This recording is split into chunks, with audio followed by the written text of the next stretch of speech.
Iniimbestigahan ng PNP Highway Patrol Group kung may kaugnayan sa mga diskaya ang 7 hindi rehistradong luxury car na natagpuan ng mga otoridad sa isang gasolinahan sa North Luzon Expressway. Isa sa mga sasakyan ang gumagamit pa umano ng improvised plate.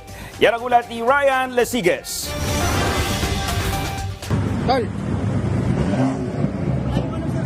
Andiyan na ba? Driver! Driver! Boy! Psst. Driver nito!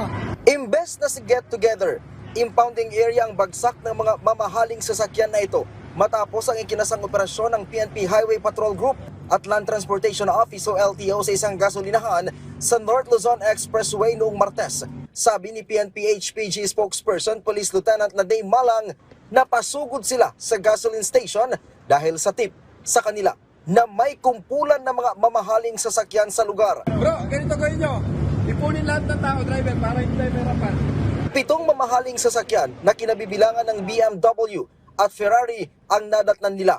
6 sa mga ito walang rehistro, habang ang iba naman ay gumagamit ng improvised na plaka. Ongoing po yung ating pong pag-verify doon po sa 7 violators na na-issuean po ng ating pong PNP-HPG together with the LTO in line with our implementation of RA 4136 or yung ating pong LTO code. Nagsagawa ng operasyon ng HPG sa mga mamahaling sasakyan kaugnay na rin ng impormasyon na dinidispatcha na ng mga diskaya ang kanilang luxury cars. Lahat po sila ay mga kapwa po natin mga Pilipino aging 26 to 46 years old.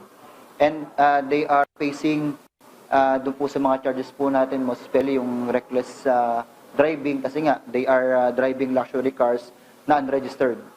At yun nga po sila po ay natikita naman. Maaari naman daw na makuha muli ng mga may-ari ng na-impound na mga sasakyan sa oras na iparehistro na nila ito at bayaran ang ipinataw na penalty. Ryan Lesigues para sa Pambansang TV sa Bagong Pilipinas.